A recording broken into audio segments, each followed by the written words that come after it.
Hoje então a gente conversa um pouquinho sobre essa trilogia maravilhosa chamada As Crônicas de Arthur, escrita então pelo Bernard Cornwell. Bernard Cornwell publica essa trilogia em 1995 e alguns aninhos depois ela chegou por aqui também. Mas então, essa trilogia aqui é mais um reconto das lendas arturianas, né? Então você tem aqui o primeiro volume, chamado O Rei do Inverno, o segundo volume, O Inimigo de Deus, e o terceiro e último volume, então, Excalibur. Essa edição que eu tenho é bem antiguinha, tá, gente? A primeira edição aqui no Brasil, então ela veio especial, né, digamos assim, porque ela tem essa jacket toda metalizada.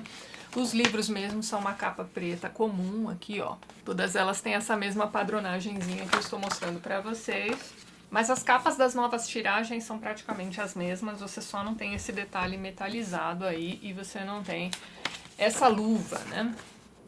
Essa trilogia, inclusive, é um dos xodós aqui da minha coleção.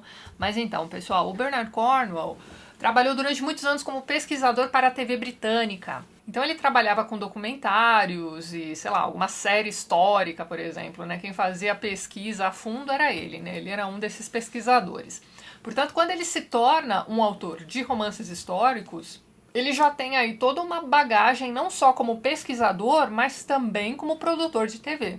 Ou seja, ele é muito bom de ritmo narrativo, né? E seus livros são quase cinematográficos mesmo. Mas ainda assim, eu me lembro de que quando eu li esses livros pela primeira vez, ali por volta dos meus 19, 20 anos, meus amigos que também liam Bernard Cornwell naquela época reclamavam bastante de uma certa lentidão, né? Alguns capítulos são bastante maçantes e tudo mais. Eu, particularmente, nunca vi isso como um problema, né? Mesmo porque eu acredito que esse autor sabe aproveitar esses momentos de marasmo, esses momentos entre guerras, né, entre batalhas, para criar ali o ambiente, né, para preparar o terreno para as próximas cenas de ação. E aqui a gente aproveita para abrir parênteses, para conversar um pouquinho com as pessoas que se incomodam com o fato da gente usar a palavra cena em se tratando de, né, trechos de livros. Quem usou o termo cena para se referir a passagens determinadas de seus próprios livros foi lá no século XIX, nosso amigo Flaubert, quando ele estava lá escrevendo Madame Bovary e seus outros romances. Portanto, se Flaubert, já naquela época, usava a palavra cena para falar de trechos de livros, acho que tá tudo bem a gente usar, né? Tá liberado. Pois então. Mas como eu ia dizendo, as cenas de ação do Bernard Cornwell, meus amigos, você não sabe o que é uma cena de batalha bem escrita enquanto você não ler estes livros. Inclusive, quando o Bernard Cornwell começa a publicar seus livros, lá nos anos 80, se não me engano, aqueles livros do Sharp, né? O Tigre de Sharp, por aí vai, é uma coleção imensa. Aqui no Brasil essa coleção foi cancelada, sei lá, no 8º volume. Eu devo ter lido, sei lá, uns 3 ou 4. Mas é isso, né? Infelizmente por aqui as editoras, né, andam fazendo isso bastante com diversas séries, né? Começam a publicar, param pelo meio do caminho. Leitores de Bernard Cornwell já sofreram com isso por aqui, principalmente nessa série do Sharp. Mas então, quando ele começa a publicar esses livros, depois vem aí As Crônicas de Arthur, tem também aqueles livros do Arqueiro, eu esqueci o nome daquela série, se não me engano é A Busca do Graal. Enfim, fato é que seus livros ficam conhecidos como Tough Lit. É isso mesmo, né? Como contraponto ao Chick Lit, né? Então, por quê? Primeiro por conta dessas cenas de batalha, né, que eu já contei pra vocês. Então, assim, o negócio é bastante gráfico mesmo e em diversos momentos você vai se pegar pensando assim, não, eu não quero ler isso, mas eu preciso ler sobre como, né, o cérebro de alguma pessoa que estava lá no campo de batalha foi parar do outro lado, enfim. É tudo bem gráfico mesmo. As cenas de sexo não tem asepsia nenhuma e você tem ali também uma questão sobre o antes das batalhas, né? Então você tinha lá os dois exércitos esperando começar ali a lutinha, aquela coisa toda. Enquanto eles estão ali aguardando, fica um exército xingando o outro, né? Então, assim, chega até a ser um pouco engraçado, né? Eu me lembro de ter lido esses livros, né, pela primeira vez junto com a minha irmã e, assim, a gente rolava de rir aqui de certas coisas. Então, assim, eu adoro, por exemplo, a Philippa Gregory, que é uma outra autora britânica de romances históricos também. Ela é excelente por diversos motivos, mas realmente as cenas de batalha, assim, você vê que ela tem um certo esforço para fazer essas cenas. Mas não tem pra ninguém. Este autor aqui faz um trabalhinho diferenciado nessa seara. Tá, mas vamos voltar então às Crônicas de Arthur, né? Como eu comentei com vocês no comecinho deste vídeo, aqui nós temos então um reconto das lendas arturianas. E tá todo mundo aqui. Aqui você vai ter Tristão e Isolda, você vai ter o Gawain, o Merlin, a Morgana, a Vivian, que aqui vai aparecer como Nimue. Na verdade, assim, o nome dela é Vivian mesmo. Ou Viviane, né? Se você já leu As Brumas de Avalon, porque é outro dos meus livros favoritos, já tem vídeo aqui no canal, mas então, lá ela é chamada de Viviane. Então, a Vivian aparece aqui só que como Nimue. Ela se autodenomina Nimue, tem todo um motivo aqui que você só vai saber mais pro final do livro, mas enfim, ela tá aqui também. Você tem a Guinevere, você tem o Lancelot, o Uther Pendragon também aparece aqui no começo do livro, você tem a Távola Redonda, Excalibur, enfim, tá tudo aqui, mas o mais próximo possível da história com H maiúsculo. Então veja bem, aqui você vai ter também a questão da magia do Merlin, mas é aquela coisa de você olhar de novo, e aí você vai notar que, por exemplo, essa magia toda que acontece por aqui tem mais a ver com truques, crenças, simpatias, né, do que qualquer outra coisa. Mas o autor, e portanto seus personagens, também tem um bom motivo para isso. Então veja bem, Arthur, se é que existiu, né, porque há controvérsias, teria vivido ali no período em que o cristianismo já se sobrepunha aos deuses pagãos. Então, segundo Merlin, os deuses antigos se retiraram ali da região da Britânia, né, porque veja bem, a Inglaterra ainda não existia, né, eram diversos reinos separadinhos e tal, né, ainda não tinha a unificação. Então, como eu ia dizendo, segundo Merlin, né, esses deuses se retiraram da Britânia por conta ali da questão de que, né, as pessoas deixaram o cristianismo se instalar por ali. Mas aqui nessa trilogia existe um jeito de fazer com que esses deuses retornem à Britânia. Para que isso aconteça, é preciso reunir todos os tesouros da Britânia, né, que foram escondidos pelos deuses, né? Agora eu já não me lembro se são 11 ou 13 artefatos, mas enfim. Dentre eles está lá a própria Excalibur, e você tem também um caldeirão de um desses deuses antigos aí também que foi escondido. Esse caldeirão é o item mais difícil de se encontrar. Você vai passar aqui boa parte da trilogia lendo sobre Merlin, buscando esse caldeirão. E, inclusive, em boa parte desses livros, é isso que o Merlin está fazendo, né? Ele está tentando reunir o conhecimento da Britânia, reunir esses tesouros. Ele, inclusive, demora bastante para aparecer aqui no primeiro volume, né? A gente fica um tempão aqui só ouvindo falar sobre o Merlin e a gente não sabe onde é que ele tá. E esse Merlin é um espetáculo. Mas tá, daqui a pouco a gente comenta um pouquinho sobre ele. Mas então, com o retorno e com a ajuda desses deuses, eles conseguiriam expulsar não só os cristãos, que já estão instalados ali na Britânia, mas também os saxões, que são ali a grande ameaça.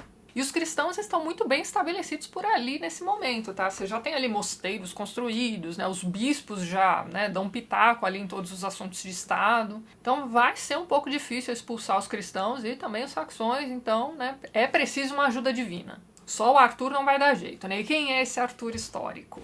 Teoricamente, aqui dentro dessa trilogia. Bem, se eu não me engano, foi lá nos anos 70 que fizeram ali umas escavações na região onde ficaria Tintagel, que teoricamente é o local de nascimento de Arthur, mas então encontraram ruínas de Tintagel, encontraram diversos túmulos e encontraram um túmulo que teoricamente seria ali o túmulo do grande guerreiro daquela região. Acharam lá os restos mortais desse rapaz e cavaram mais um pouquinho, no mesmo túmulo, e encontraram ali os restos mortais de uma mulher muito alta e ruiva. Então começaram a achar que tinham encontrado o Arthur e a Guinevere. Mas no fim das contas não era nada disso, né? Enfim, o que o Bernard Cornwell faz? Ele passa a imaginar, então, um Arthur que na verdade não seria um rei, mas sim um grande guerreiro, né? Um senhor da guerra. E essa informação bate com diversos dos registros históricos da época de Arthur. Na verdade, assim, esses registros foram feitos séculos e séculos depois ali daquela época em que Arthur teria vivido, ali por volta do século VI. E o Bernard Cornwell vai comentar esses registros, né, aos quais ele teve acesso, no final de cada um desses volumes, né? Então você tem um pós-fácil em cada um desses 3 volumes, em que o autor vai comentar o que foi que ele encontrou por lá e como ele utilizou aquelas informações para montar aqui a trilogia dele. Pois muito bem, aqui nós vamos encontrar um Arthur bastardo do rei Uther Pendragon. E também desprezado, não só por ser um bastardo, mas porque o rei o culpa pela perda de seu filho legítimo, né? O legítimo herdeiro do trono, né? Enfim. Aparentemente, Arthur estava incumbido de cuidar desse rapaz ali durante uma batalha X, só que esse moço acabou morrendo ali em campo de batalha. Mas a verdade é que todo mundo sabia que aquele cara, né, o filho do rei ali, o legítimo, era um grande fanfarrão, não servia pra nada no campo de batalha, que bom que ele... Bom, enfim.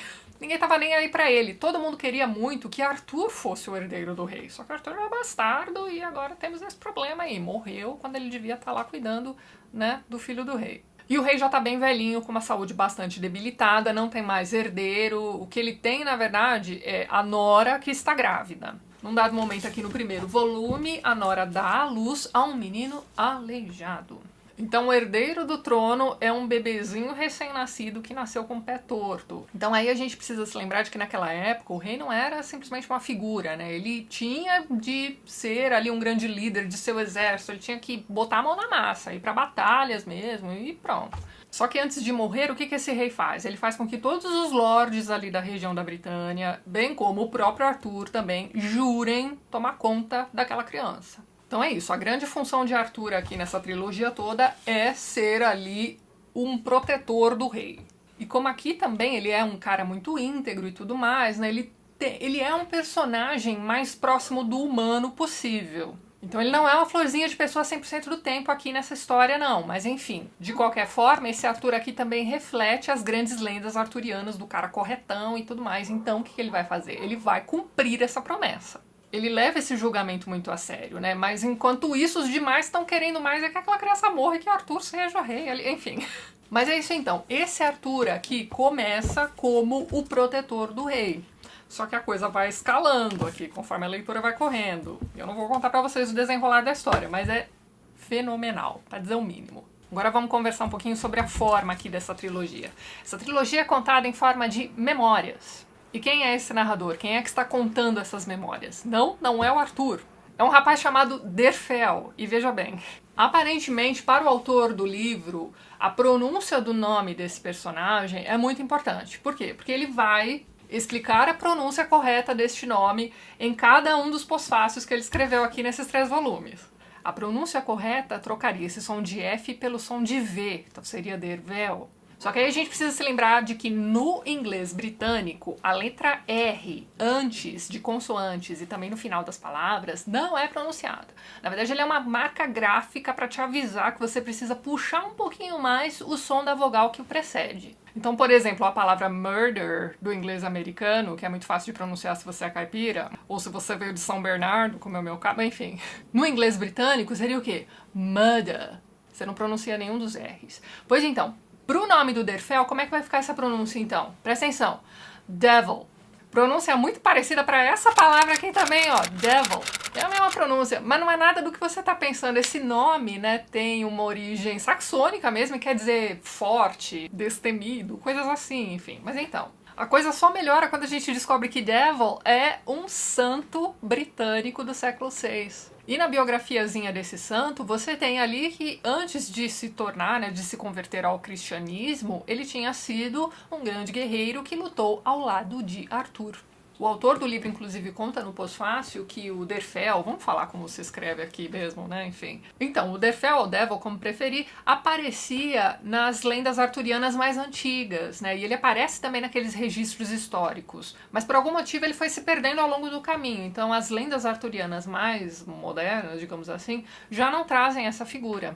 Então ele resgata o Derfel e o coloca como narrador de sua trilogia, tá certo? Pois então, o Derfel aqui dessa trilogia foi criado pelo Merlin, cresceu junto com a Nimue, né, ou com a Vivian, como preferir também, entrou bem jovem mesmo no exército de Arthur, foi seu melhor amigo, seu confidente, foi pagão a vida inteira e se converte ao cristianismo no fim da vida. Tanto é que quando a gente o encontra aqui no comecinho desse livro, ele já é um ancião, está vivendo enclausurado em um mosteiro, e como ele tem origem saxã, ele diz para o seu superior ali, que já é um santo, né, considerado santo em vida, veja só você, enfim, ele diz para esse seu superior que ele está escrevendo a Bíblia em saxão, né, ele está ali traduzindo a Bíblia.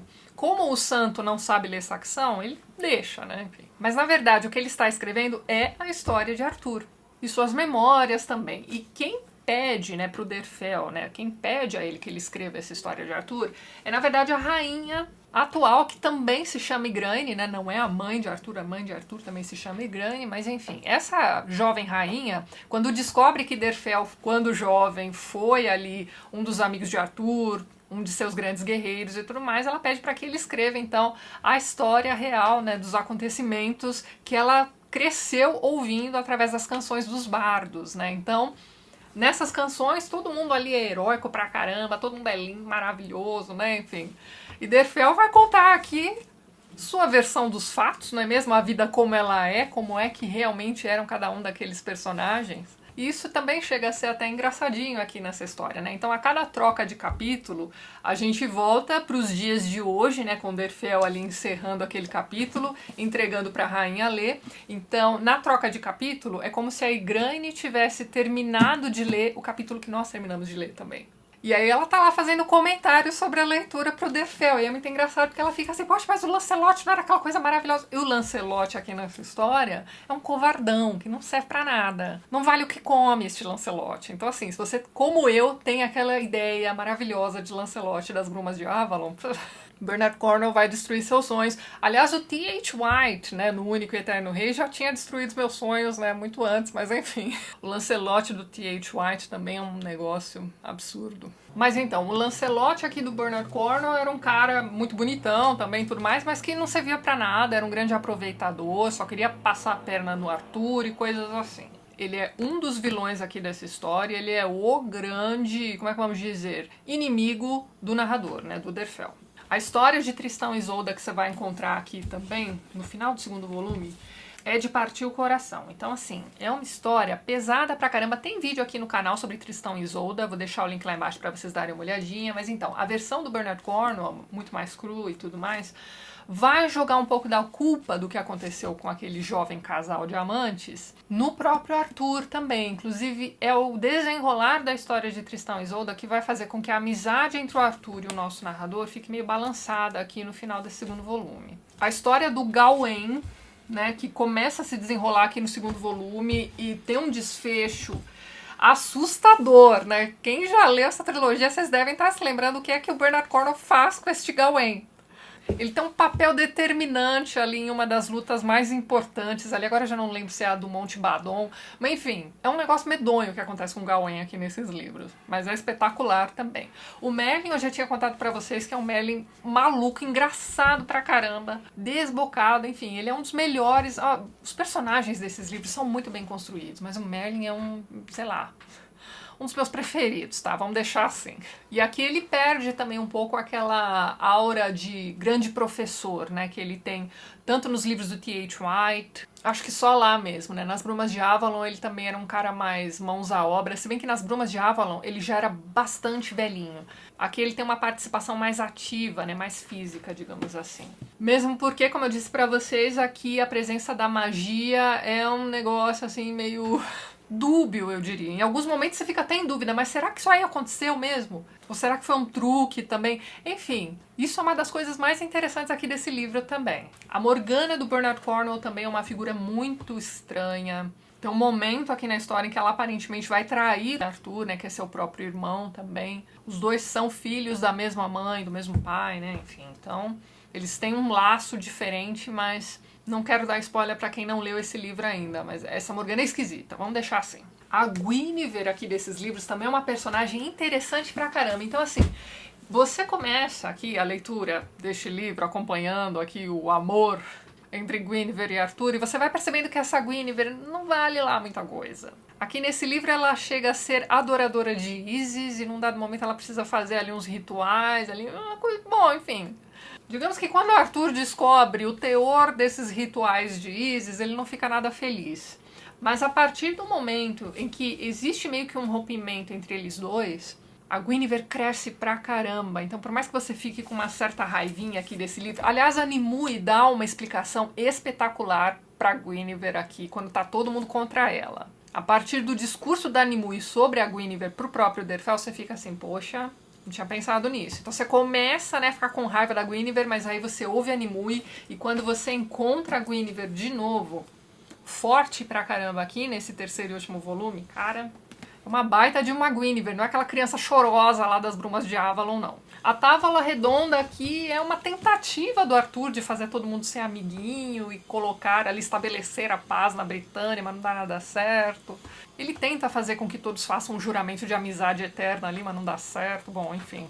E Excalibur, né, que seria aí um dos tesouros da Britânia. O próprio Derfel, né, quando ele vê todo mundo dizendo assim, não, porque essa é uma espada feita pelos deuses, não sei o que lá, ele diz assim, não, essa espada foi forjada em algum lugar da Irlanda.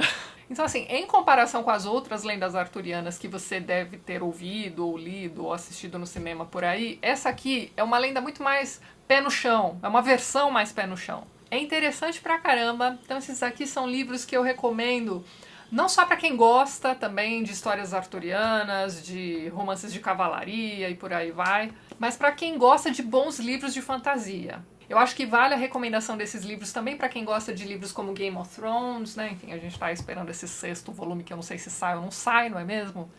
Então acho que vocês podem aí passar um tempinho se aventurando aqui pelas Crônicas de Arthur, vocês vão gostar pra caramba. Se bem que, comparando, né, a escrita do Bernard Cornwell com a do George Martin, eu diria que o George Martin pesa mais a mão nas questões políticas. Aqui você vai ter também bastante discussão política, as estratégias do próprio Arthur e tudo mais, mas é aquilo que eu falei pra vocês, questão ali de descrição de guerra medieval, descrição de batalhas, né, a criação desses personagens, são personagens assim que, ai, sério, você termina de ler isso aqui, dá saudade desses personagens, né? E não vou mentir pra vocês, né? Mas quando eu terminei aqui a leitura do 3º e último volume, tive de lavar os olhos de dentro pra fora também. O final é muito bonito, gente. É muito triste, né? Você passa aqui a trilogia inteira achando que eles vão ter chance, né? Mas, enfim, não tem jeito. Algumas coisas já estavam aí muito bem encaminhadas e, sei lá. Tô tentando ser escorregadia pra não dar spoiler pra vocês, mas, gente, sério, não percam tempo, leiam isso aqui. E se vocês também tiverem achando aí que algumas cenas estejam muito arrastadas, não sei o que lá, ó, aguenta. Só isso que eu digo pra você. Porque logo depois de uma cena arrastada, que na verdade tá só te dando dicas aí do que é que vai vir pela frente, quando a coisa acontecer, você já vai estar muito bem preparado. Então aproveitem os momentos de lentidão aqui do livro também. Tenho certeza que vocês vão adorar essa série. Então é isso, pessoal. Vou parando por aqui, apesar de, né, tranquilamente poder ficar horas aqui com vocês falando sobre esses livros que eu amo, mas é isso então. A gente se vê nos próximos vídeos do canal. Um beijo grande e até mais.